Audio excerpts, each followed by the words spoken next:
Serie B-Win. Tutti i colori della passione.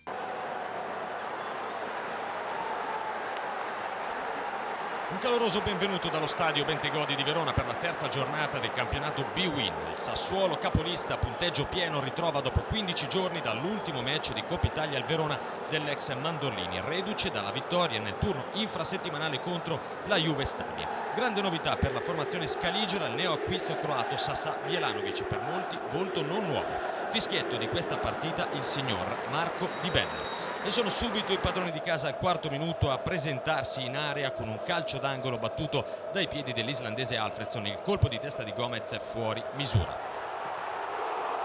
Al 14° minuto è proprio il neoacquisto Sasa Bjelanovic a cercare l'applauso dei suoi nuovi tifosi. Buon fraseggio a centrocampo, ma lungo l'assist di Alfredsson per il nuovo compagno.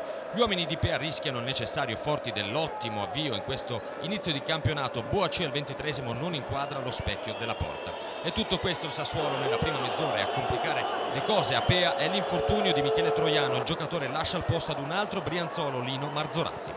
Si accendono i motori nell'unica vera azione della compagine emiliana e mette così i brividi al Bentegodi proprio il tiro di Karim Laribi. Sasa Bjelanovic fa invece le prove tecniche, colpo di testa per lui.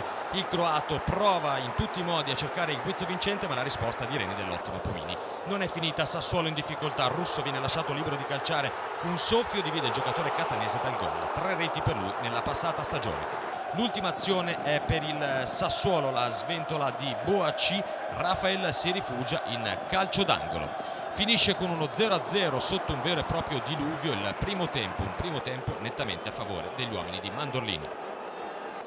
Torna il sole al Bentegodi, una ripresa che si tinge subito di giallo, perché al minuto e 38 è protagonista il direttore di gara, che vede una trattenuta di Piccioni su Ferrari, lo stesso Ferrari che si incaricherà di battere questo calcio di rigore. Attonito il capitano nero-verde, ammonito in questo frangente. Ferrari contro Pomini, spiazzato, e 13.000 del Bentegodi esplodono in una vera e propria bolgia. Ottima la realizzazione del giocatore, finora in discussione proprio dei suoi tifosi, e l'1-0 dell'Hellas Verona sul Sassuolo.